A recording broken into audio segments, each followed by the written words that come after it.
Hello the student of class 8। দেখো তোমরা আমার চ্যানেলে অধ্যায় 1-এর অঙ্কগুলো দেখছো। 1-এর অধ্যায়ের আজকে নিজে করি 1.2-এর আজকে করব। দেখো 1.2-এ কি রয়েছে, নিচের ছকটি পূরণ করি। ক্ষেত্রাকার কার্ডের দৈর্ঘ্য, ক্ষেত্রাকার কার্ডের প্রস্থ, ক্ষেত্রাকার কার্ডের ক্ষেত্রফল। তাহলে তিনটে জিনিস এখানে দেওয়া রয়েছে। এখানে রয়েছে ক্ষেত্রাকার কার্ডের দৈর্ঘ্য রয়েছে, আর এখানে প্রস্থ রয়েছে, কিন্তু ক্ষেত্রফল বের করতে হবে। 2 নম্বরে এখানে রয়েছে কার্ডের দৈর্ঘ্য, এখানে কার্ডের প্রস্থ রয়েছে, ক্ষেত্রফল বের করতে হবে। এরপর 3 নম্বরে রয়েছে, দেখো এখানে দৈর্ঘ্য দেওয়া নেই, অর্থাৎ দৈর্ঘ্য বের করতে হবে। কার্ডের প্রস্থ দেওয়া রয়েছে আর ক্ষেত্রফল দেওয়া রয়েছে, তাহলে এখানে আমাকে দৈর্ঘ্য বের করতে হবে। তাহলে কিভাবে করবো এগুলা, সেগুলো আজকে দেখো। তাহলে প্রথম এটা কি রয়েছে, 9x² + 2, এটা রয়েছে দৈর্ঘ্য। আর প্রস্থ কি রয়েছে, 3 - x। তাহলে প্রস্থে রয়েছে 3 - x। তাহলে ক্ষেত্রফল বের করতে গেলে কি আমাদের নিয়ম, আয়তক্ষেত্রের ক্ষেত্রফল সমান কি, দৈর্ঘ্য গুণ প্রস্থ। তাহলে আয়তক্ষেত্রের ক্ষেত্রফল হয়। তাহলে আমরা এইটা গুণ এইটা আমরা করব, তাহলে ক্ষেত্রফল অর্থাৎ গুণফল যেটা হবে সেটা এখানে লিখে দেবো, তাহলে আমাদের ক্ষেত্রফল বের হয়ে যাবে। তাহলে দেখো আয়তক্ষেত্রাকার কার্ডের দৈর্ঘ্য হচ্ছে 9x² + 2 মিটার, আর প্রস্থ হচ্ছে 3 - x মিটার। অতএব আয়তকার কার্ডের ক্ষেত্রফল হবে দৈর্ঘ্য ইন্টু প্রস্থ। তাহলে দৈর্ঘ্য রয়েছে আমার 9x² + 2 গুণ প্রস্থ রয়েছে 3 - x, এত বর্গ মিটার হবে। মিটার মিটার গুণ করলে আমাদের বর্গ মিটার হয়। অতএব দেখো এখানে হবে 9x² ইন্টু এখানে আমার যা হচ্ছে 3 হবে, 3 - x। এখানে প্লাস চিহ্ন রয়েছে, এখানে প্লাস চিহ্ন দিয়ে দিচ্ছি। এখানে 2 রয়েছে, 2 দিয়ে এরপর গুণ করতে হবে। অর্থাৎ এখানে 9x² দিয়ে প্রথমে আমরা এটাকে গুণ করে নিচ্ছি, তারপরে এখানে +2 আছে, তাহলে +2 দিয়ে 2 দিয়ে আমি গুণ করছি, 3 - x ইকুয়াল কত হচ্ছে, এখানে রয়েছে 3, তাহলে 3 × 9 = 27 হয়, তাহলে এখানে 27 হবে, আর x² হবে। এবারে 3-এর সঙ্গে এই 9x² হবে, তাহলে 9x² সঙ্গে আমার এখানে x এর গুণ হবে। এখানে রয়েছে মাইনাস, মাইনাস হচ্ছে 9x³ অর্থাৎ দেখো এখানে x² আর x এর যদি গুণ করি তাহলে কি হবে আমাদের, দেখো x² আর গুণ x, এটার গুণফল যদি হয় তাহলে কি হবে, এখানে এর পাওয়ার রয়েছে 2, কিন্তু এর কোনো পাওয়ার নেই, অর্থাৎ যদি পাওয়ার না থাকে তাহলে আমাদেরকে 1 ধরে নিতে হয়। তাহলে গুণের সময় যদি অক্ষরগুলো 1 হয়ে যায় তাহলে কি হয়, আমাদের পাওয়ারগুলো যোগ হয়ে যায়। তাহলে এখানে 1 আর যুক্ত এই 2 যুক্ত 1 সমান কত হবে, 3। তাহলে x⁻³ অর্থাৎ x³, তাহলে x³ হয়ে যাচ্ছে। তাহলে এখানে কত হবে, x³, 9x³। এরপর হচ্ছে প্লাস চিহ্ন দেওয়া রয়েছে, প্লাস চিহ্ন দিয়ে দিচ্ছি। আর 3 দুগুণে কত হয়, 6 হয়, তাহলে এখানে 6 হবে। আর এখানে প্লাস রয়েছে, এখানে ভিতরে মাইনাস রয়েছে, তাহলে প্লাসে মাইনাসে কী হয়, মাইনাস হয়। আর 2-এর সঙ্গে x এর গুণ হবে, তাহলে 2x হবে, তাহলে 2x। এরপর এটা আমি সাজিয়ে নিচ্ছি, তাহলে কত হচ্ছে 9x³।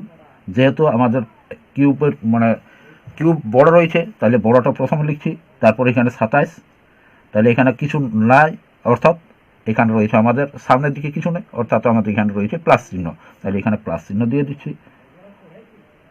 27x² - 2x, এক্সগুলো সাজিয়ে নিলাম পাওয়ার অনুযায়ী, অর্থাৎ সবচেয়ে বড় পাওয়ারটা প্রথমে দিতে হয়, তারপর হচ্ছে পাওয়ারটা দিতে হয়, তারপরটা এইভাবে পরের পর নিচের দিকে নিয়ে যেতে হয়। তাহলে এখানে রয়েছে +6। তাহলে আমার ক্ষেত্রফল কত হলো, এত বর্গ মিটার। তাহলে ক্ষেত্রফল হইল -9x² + 27x², -9x³ + 27x² - 2x + 6। তাহলে এইটা হবে আমাদের ওই যে ক্ষেত্রফল রয়েছে এই ক্ষেত্রফলের এখানে আমাদেরকে বসাতে হবে ওটা। এখানে যে ক্ষেত্রফলের মানে জায়গাটা রয়েছে এই জায়গাটাতে তোমরা বসিয়ে নেবে, তাহলে এটা হবে আমাদের উত্তরটা। তাহলে দেখো আমি এখানে বসিয়ে দিয়েছি 9x -9x³ plus 27x² -2x plus 6। এরপর দেখো 2 দাগের কী রয়েছে, এইখানে কোনো মানে মার্জিন করা নেই, অর্থাৎ এখানে কোনো আমাদের যে সিরিয়াল সে সিরিয়াল করা নেই। তাহলে এখানে শুধু ছিল, আমি বসিয়ে নিয়েছি নিজের সুবিধার জন্য। এখানে রয়েছে দৈর্ঘ্য রয়েছে 8 - y² এত মিটার, আর এখানে প্রস্থ রয়েছে 5x + 2 মিটার।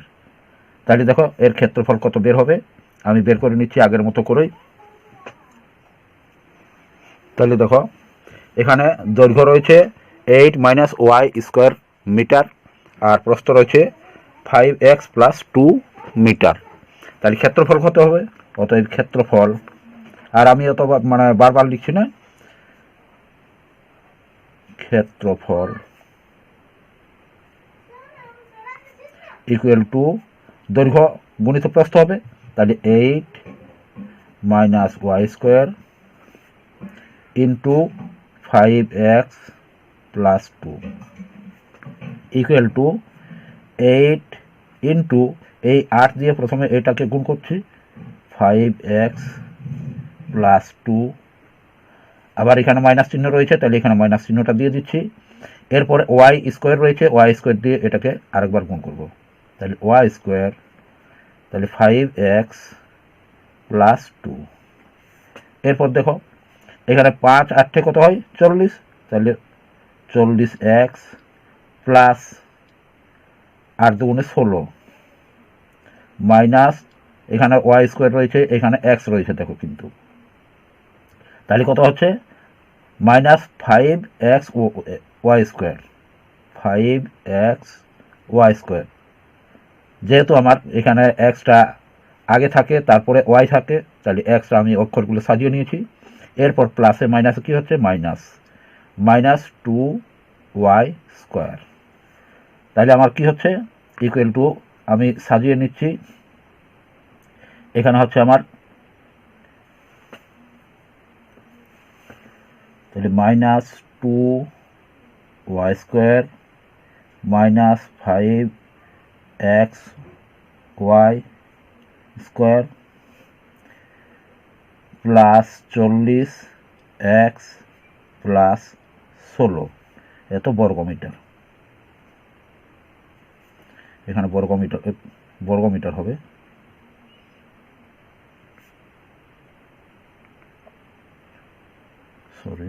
বর্গমিটার।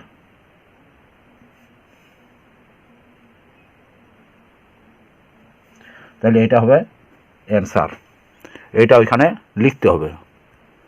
তাহলে দেখো এখানে আমি এই দুটো অর্থাৎ মানে ক্ষেত্রফল কত হচ্ছে গুণ করে -2y² -5xy² plus 40x plus 16 এখানে ক্ষেত্রফল বের হয়েছে। এরপর দেখো 3 দাগে রয়েছে, এখানে দৈর্ঘ্য দেওয়া নেই, অর্থাৎ দৈর্ঘ্যটা বের করতে হবে। তাই আয়তক্ষেত্রাকার কার্ডের প্রস্থ দেওয়া আছে আর ক্ষেত্রফল দেওয়া আছে, তাহলে দৈর্ঘ্যটা আমাদেরকে বের করতে হবে। দেখো কিভাবে দৈর্ঘ্য বের করছি। তাহলে দেখো এখানে লিখে নিয়েছি, দৈর্ঘ্য জিজ্ঞাসা চিহ্ন অর্থাৎ দৈর্ঘ্য বের করতে হবে, প্রস্থ 4x সেমি, ক্ষেত্রফল 8x³ -4x² প্লাস 16x বর্গ সেমি। তাহলে ক্ষেত্রফল আমাদের কি বলে, আমরা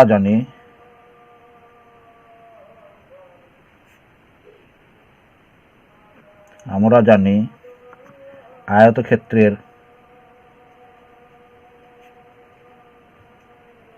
আয়তক্ষেত্রের ক্ষেত্রফল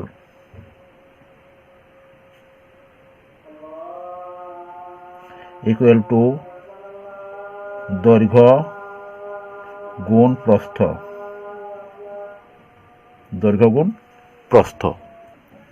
তাহলে দেখো এখানে ক্ষেত্রফল ইকুয়াল টু দৈর্ঘ্য গুণিত প্রস্থ, তাহলে হচ্ছে দৈর্ঘ্য গুণিত প্রস্থ ইকুয়াল টু হচ্ছে ক্ষেত্রফল। দৈর্ঘ্য ইকুয়াল টু কী হচ্ছে ক্ষেত্রফল, এখানে দেখো গুণাকার আছে, গুণাকার যদি ওই সমান চিহ্নের অপার সাইডে চলে যায় তাহলে ভাগ আকার হয়ে যায়, অর্থাৎ এখানে দৈর্ঘ্য ইকুয়াল টু হয়েছে, এখানে গুণাকার প্রস্থ রয়েছে তার জন্য এখানে ভাগ আকার প্রস্থটা চলে এসেছে, অর্থাৎ ক্ষেত্রফল বাই প্রস্থ। তাহলে আমাদের দৈর্ঘ্য ইকুয়াল টু কী হবে, দৈর্ঘ্য ইকুয়াল টু হবে ক্ষেত্রফল কত রয়েছে 8x³ minus 4x² plus 16x by প্রস্থ কত রয়েছে, প্রস্থ আমাদের রয়েছে এখানে 4x, অর্থাৎ 4x। তাহলে দেখো কীভাবে অঙ্কটা করা হচ্ছে, equal to 8x³ by 4x minus চিহ্ন রয়েছে, এখানে মাইনাস চিহ্ন দিয়ে দিলাম, এখানে 4x² বাই 4x, এখানে প্লাস চিহ্ন রয়েছে প্লাস চিহ্ন দিয়ে দিচ্ছি, 16x বাই 4x। এরপর দেখো কাটাকুটি করে দিচ্ছি, এখানে x কেটে যাচ্ছে, আর 4 4 4 16 হচ্ছে, এখানে দেখো 4 4 কাটছে, আর এখানে x² রয়েছে, অর্থাৎ x² থেকে যখন আমরা ভাগ করি, অক্ষরের যদি ভাগ করা হয় তাহলে পাওয়ারগুলো কি হয়, বিয়োগ হয়। যেমন এখানে দেখো x² রয়েছে বাই x রয়েছে, অর্থাৎ এই নিচে কোনো পাওয়ার নেই, তাহলে এখানে 1 ধরে নেওয়া হয়, বুঝেছ, 1 ধরে নেওয়া হচ্ছে। তাহলে এখানে আমরা যখন ভাগটা করব তখন আমাদের কি নিয়ম, এখানে x² দিলাম, আর এই যে নিচের যেটা রয়েছে x, সেই এক্সের যত পাওয়ার থাকে সেই পাওয়ারটা এখানে মাইনাস হয়ে যায়, অর্থাৎ এখানে কিছু ছিল না এক্সের, তার জন্য এখানে 1 ধরে নেওয়া হয়েছে, তাহলে এখানে 1 মাইনাস করে দেওয়া হচ্ছে। তাহলে কত হচ্ছে x, আর এখানে 2 থেকে যদি 1 যায় তাহলে 1 হবে, অর্থাৎ এক্সের মাথায় পাওয়ার না দিলেও চলবে, কোনো অসুবিধা নেই। তাহলে এখানে আমি করে নিচ্ছি x, এখানে x দিয়ে দিচ্ছি। এরপর দেখো ঠিক অনুরূপভাবে এখানে 4 2 8 হয়, তাহলে 2 হচ্ছে, এখানে 3 রয়েছে, 3 থেকে 1 চলে যাচ্ছে, অর্থাৎ এখানে x³ রয়েছে বাই x রয়েছে। তাহলে এরপর যদি আমি এটা ভাগ করি তাহলে কি হবে, x⁻3, আর এখানে কিছু নেই যার অর্থ 1, তাহলে এখানে -1 দিচ্ছি, অর্থাৎ কি হচ্ছে আমাদের x² হচ্ছে, তাহলে এখানে x² লিখে দিচ্ছি, ইকুয়াল টু কী হলো, তাহলে আমাদের 2x² মাইনাস x প্লাস 4, অর্থাৎ আমাদের দৈর্ঘ্যের পরিমাণ হলো, দৈর্ঘ্য এখানে লিখি, দৈর্ঘ্য বা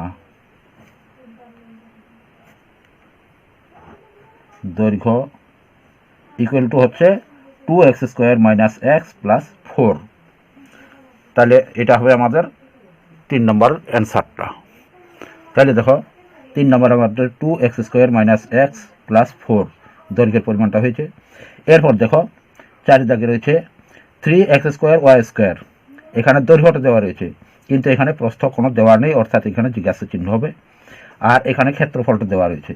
তাহলে দেখো ওই অনুরূপভাবে আমরা করে নিতে পারবো, তোমরা তাহলে এটা করে নিবে, অবশ্য পেরে যাবে, চেষ্টা করবে।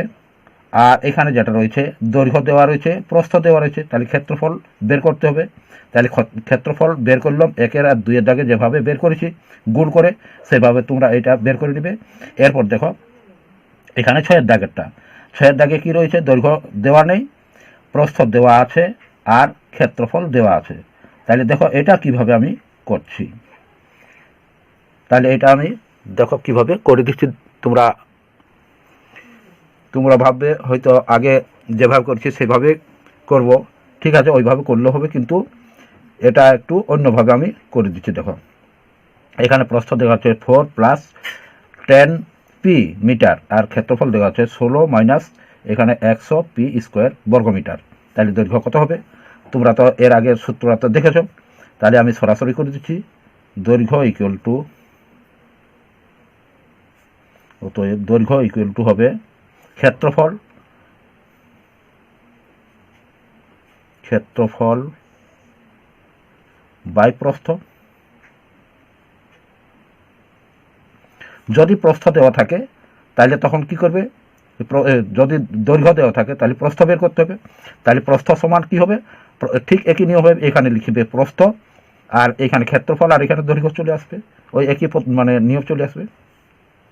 তাহলে এখানে কত দেওয়া আছে আমার ক্ষেত্রফল 16 মাইনাস 100 পি স্কোয়ার বাই প্রস্থ কত দেওয়া আছে 4 প্লাস 10 পি। তাহলে দেখো কিভাবে করছি, এখানে আমি সূত্রে নিয়ে আসবো এটা, অর্থাৎ 4 তার স্কোয়ার 4 4 16 হয়, আর এখানে হবে 10 পি তার স্কোয়ার, অর্থাৎ এ স্কোয়ার মাইনাস বি স্কোয়ারের সূত্র আমি নিয়ে আসছি। আর এখানে হচ্ছে 4 প্লাস 10 পি। তাহলে দেখো এ স্কোয়ার মাইনাস বি স্কোয়ারের সূত্র কি ওটা, তাহলে এ স্কোয়ার মাইনাস বি স্কোয়ারের সূত্র হচ্ছে A square minus B square equal to কী হয় এ প্লাস বি ইন্টু কী হবে এ মাইনাস বি। তাহলে A square minus B square equal to A plus B into A minus B. তাহলে সেই সূত্র আমরা নিয়ে আসছি। তাহলে এখানে এ প্লাস বি বলতে এটা 4, তাহলে 4 plus 10 P into A minus B অর্থাৎ 4 মাইনাস 10 পি, অর্থাৎ এইটা ধরেছি এ, তাহলে এ এটা হচ্ছে বি, তাহলে এ প্লাস বি আর একবার হচ্ছে ইন্টু এ মাইনাস বি। এরপর কী রয়েছে আমার নিচে ডিভাইডেড বাই 4 প্লাস 10 পি। তাহলে দেখো এখানে 4 প্লাস 10 পি আছে, এখানে 4 প্লাস 10 পি আছে, তাহলে এটা কেটে যাচ্ছে। তাহলে আমার কি থাকছে ইকুয়াল টু আমার থাকছে 4 মাইনাস 10 পি। এটা হচ্ছে আমাদের দৈর্ঘ্যের পরিমাণ। তাহলে দৈর্ঘ্য ইকুয়াল টু হচ্ছে এত মিটার। যেহেতু বর্গমিটার ছিল, বর্গমিটারকে দৈর্ঘ্য দিয়ে ভাগ করেছে, মিটার দিয়ে ভাগ করেছে, তাহলে মিটার হবে। তাহলে এখানে হচ্ছে 4 মাইনাস 10 পি মিটার দৈর্ঘ্যের পরিমাণটা হলো। তাহলে দেখো আমি দৈর্ঘ্যের জায়গায় লিখে দিয়েছি 4 মাইনাস 10 পি। এরপর দেখো 7 দাগে দৈর্ঘ্য দেওয়া আছে কিন্তু প্রস্থ বের করতে হবে। দৈর্ঘ্য দেওয়া আছে 11 এম মাইনাস এখানে 13 এন মিটার, আর ক্ষেত্রফল দেওয়া আছে 121 m square minus 169 m square. তাহলে প্রস্থটা কী হবে তোমরা ওই একইভাবে বের করে নিবে। প্রস্থ ইকুয়াল টু লিখবে ক্ষেত্রফল বাই দৈর্ঘ্য, আর দৈর্ঘ্যর জায়গায় দৈর্ঘ্য বসাবে, ক্ষেত্রফলের জায়গায় ক্ষেত্রফল বসাবে। আমি এই 6 দাগাটা যেভাবে করে দিলাম, এই 7 দাগাটা ঠিক অনুরূপভাবেই হয়ে যাবে। আর তারপরে 8 দাগে দেওয়া আছে দৈর্ঘ্য দেওয়া আছে, ক্ষেত্রফল দেওয়া আছে, আর এখানে এই দৈর্ঘ্য দেওয়া আছে, প্রস্থ দেওয়া আছে, তাহলে এখানে ক্ষেত্রফলটা বের করতে হবে। তাহলে 1 দাগে আমি যেভাবে করেছিলাম ওইভাবে তোমরা করে নিবে। আশা করি তোমরা পেরে যাবে। যারা আমার আজকে এখানে পর্যন্ত, এরপরে কিন্তু আমি এই কোষে দেখি 1.1 অঙ্কগুলো শুরু করব। পরের ভিডিওতে তোমরা পেয়ে যাবে, আশা করি দেখবে। যারা নতুন দেখছো এবং যারা আগের থেকে দেখেছো অথচ সাবস্ক্রাইব করে নাও, তারা সাবস্ক্রাইব করে নিও, এবং যদি ভিডিওটি ভালো লেগে থাকে তাহলে বন্ধুদের সাথে বেশি বেশি শেয়ার করো।